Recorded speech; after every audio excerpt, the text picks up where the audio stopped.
Gente querida, hoje falaremos como foi que surgiu o arianismo.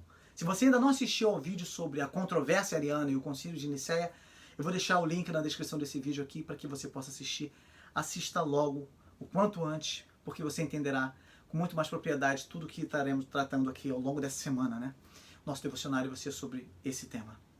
Bem, o Império Romano promoveu 10 perseguições contra os cristãos. Foi um tempo muito difícil para a igreja, mas em seu conflito com o paganismo, o cristianismo saiu vencedor. Falamos sobre isso aqui nos vídeos anteriores. No entanto, após esse período de perseguição, surgiu uma nova luta, uma guerra no campo do pensamento, uma série de controvérsias dentro da igreja acerca de doutrinas. Enquanto a igreja lutava para sua própria sobrevivência contra a perseguição, ela conseguiu se conservar unida, apesar dos rumores de dissensões doutrinárias. Entretanto, quando a igreja se viu a salvo e no poder, surgiram acalorados debates acerca de suas doutrinas, e tão fortes se mostravam que lhe abalaram os fundamentos. Isso mesmo. Durante esse período surgiram grandes controvérsias, além de outras de menor importância. A fim de resolver essas questões, convocaram-se concílios de toda a igreja. E nesses concílios, somente os bispos tinham direito a voto.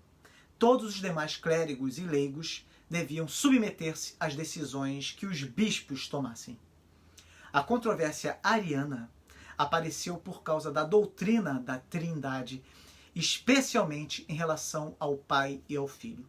Ário, presbítero de Alexandria, mais ou menos no ano 318, defendeu a doutrina que considerava Jesus Cristo como superior à natureza humana, porém inferior a Deus, não admitindo a existência eterna de Cristo e, portanto, pregando que Cristo teve um princípio diferente do Deus Pai, que sempre existiu.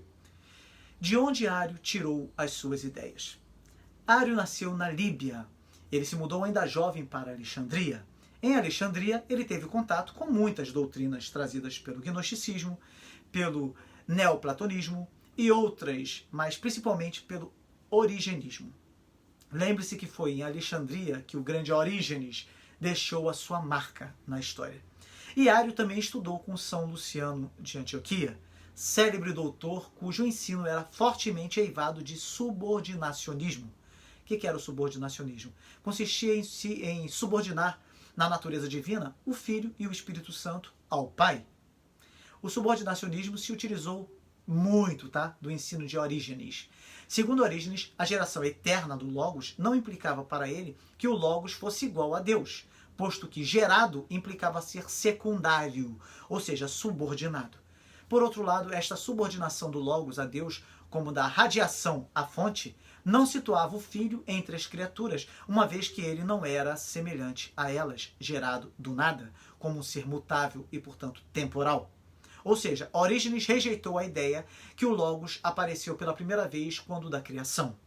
Em lugar disso, afirmou que o Logos pré-existiu eternamente de modo independente. Portanto, na controvérsia ariana, os seguidores dos ensinamentos de Orígenes, que tiveram uma compreensão equivocada de seu ensino, se dividiram. Um lado defendeu o subordinacionismo de Orígenes, e o outro, por sua vez, defendeu a ideia de Orígenes quanto à geração eterna do Logos. Portanto, Ário se utilizou de toda a teologia produzida, principalmente em Alexandria, para dar forma à sua própria doutrina. Isso tudo contribuiu para que a igreja se estabelecesse e apresentasse uma resposta bem formulada para todas essas questões. Pois isso não estava bastante claro, é bom que se diga, e precisava ser definido. A doutrina da Trindade ainda não tinha sido debatida daquela maneira por uma quantidade tão grande de bispos.